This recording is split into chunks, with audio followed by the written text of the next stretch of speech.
In the ashes of a fallen empire, the young conqueror stood alone, not as a victor, but as the ruler of a world that did not yet accept him. The great king of Persia was dead, but Alexander soon discovered a painful truth. Winning an empire is easy. Building one is war. Tonight, we follow Alexander into the heart of Persia, where loyalty was a mask, rebellion was a heartbeat, and every step forward brought him closer to enemies hiding in the shadows. This is the untold story of the birth of a new empire and the forces determined to destroy Alexander from within. The desert winds were silent the morning after Darius III died. Alexander stood beside the lifeless Persian king, his cloak draped across the fallen ruler's chest. His soldiers expected triumph, but Alexander's heart carried something far heavier: responsibility. He had not just conquered a kingdom, he had inherited an ancient world, one bound by traditions older than Greece, older than Macedonia, even older than the dreams of empire. Alexander ordered silence, no celebration, no victory cries, only respect. Darius, the last king of Persia, would be given a funeral fit for the Achaemenid dynasty. And then, Alexander whispered a promise into the desert air. "I will take your world, and I will keep it whole." The pursuit was over, but the real battle was only beginning. The empire without a king. Persia, land of the sun, land of kings, land of fire worshippers and mountain fortresses.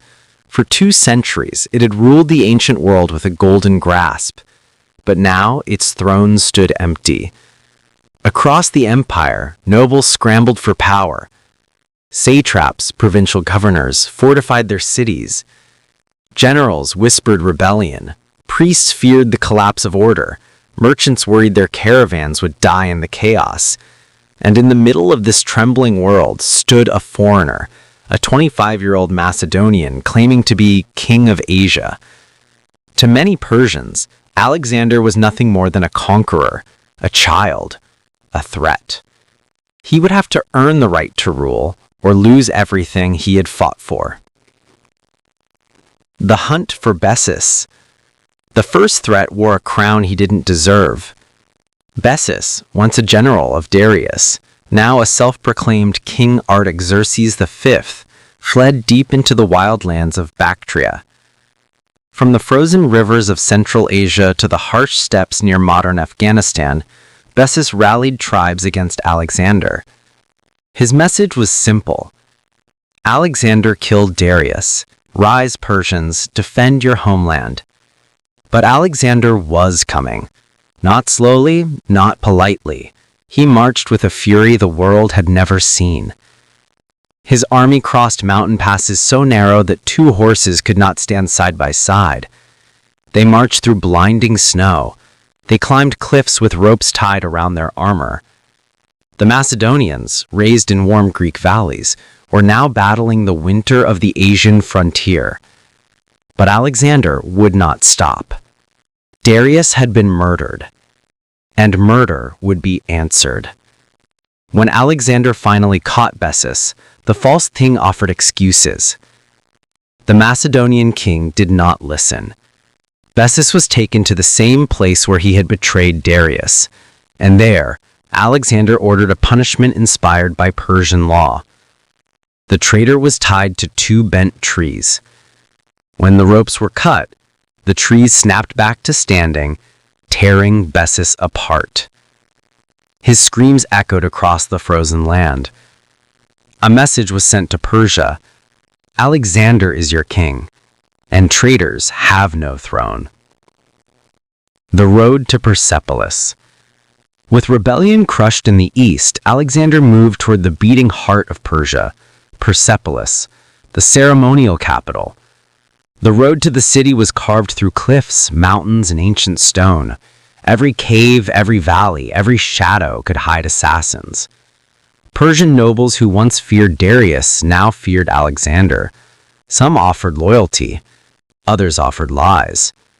But Persepolis stood untouched, a city of gold, fire altars, and the palace of Xerxes. When Alexander approached its gates, the Persian elite surrendered the city without a fight.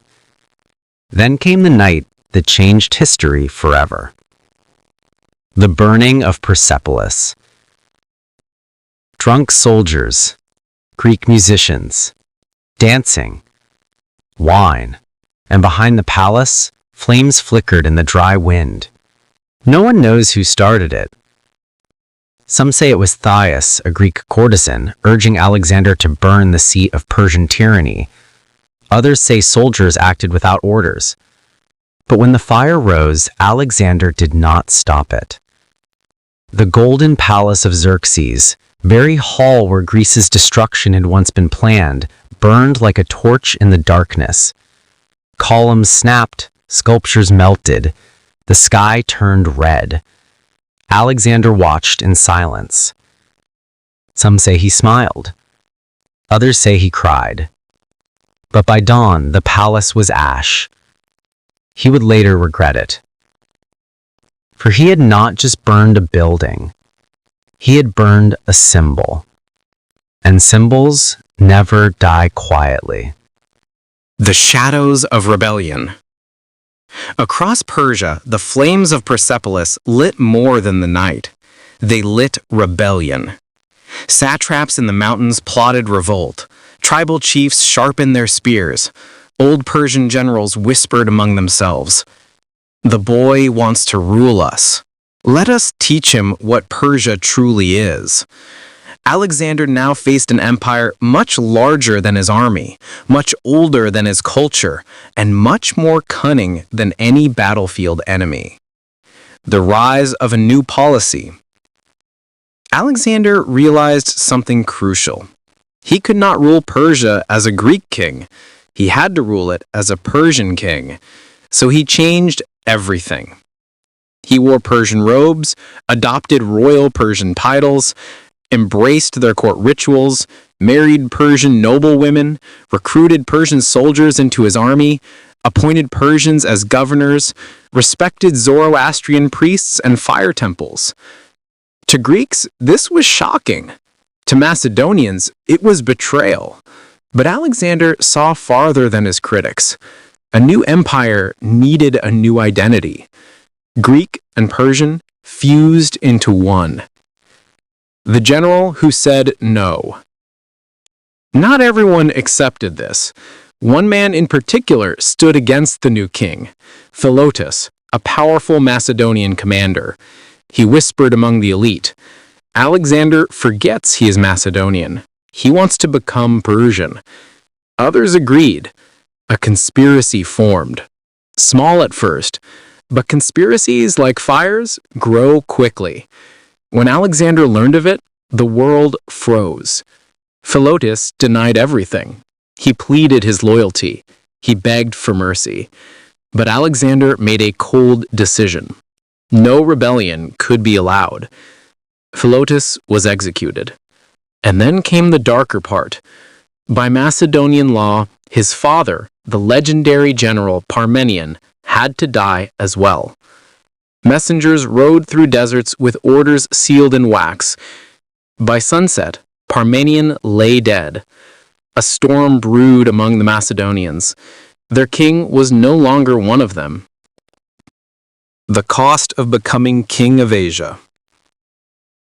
Alexander was transforming into something the world had never seen. Not just a conqueror, not just a king, but a fusion of nations, a ruler of worlds. Yet every step deeper into Persia created new enemies. Greeks who accused him of abandoning his homeland, Macedonians who feared he was becoming a tyrant, Persians who believed he would never truly be one of them. Alexander stood alone between two civilizations, and the price of unity was blood. The road east, the last frontier. With internal rebellion crushed, Alexander prepared for the next stage of his destiny, the unimaginable dream, to reach the ends of the world, to conquer the unknown East. Beyond Persia stood new kingdoms: Parthia, Aria, Drangiana, Arachosia, Sogdiana, and Bactria. And beyond them, India, the land of elephants, monsoons, and warriors who feared no king. Alexander marched deeper into Asia, chasing a vision no one else could see. The deserts grew harsher, the mountains sharper, the tribes more brutal. Assassins waited on narrow roads. Arrows fell from cliffs. Soldiers died in snowstorms and sandstorms alike. But Alexander kept moving. For his empire was no longer a conquest. It was a creation. The Empire Reborn. By the time Alexander reached the far edge of Persia, the world had changed. Greek and Persian soldiers marched side by side. Fire temples burned beside Greek altars. Persian satraps commanded Macedonian troops. New cities rose wherever Alexander passed, cities that would one day be called Alexandrias. The empire was no longer Persian, no longer Macedonian. It was something entirely new, and its architect had become more than a king. He had become a legend living in his own time. But in the shadows of the eastern frontier, new enemies waited, enemies that did not fear kings, enemies that no Greek had ever faced. Alexander was marching toward India, and his greatest trials, battles that would scar his body, break his armies, and test his soul, were waiting beyond the rivers. The conquest of Persia was over. The conquest of the world had just begun. Empires rise through conquest, but they survive only through unity. Alexander had captured Persia, yet the deeper he walked into its heart, the more he realized that steel alone could not rule a world.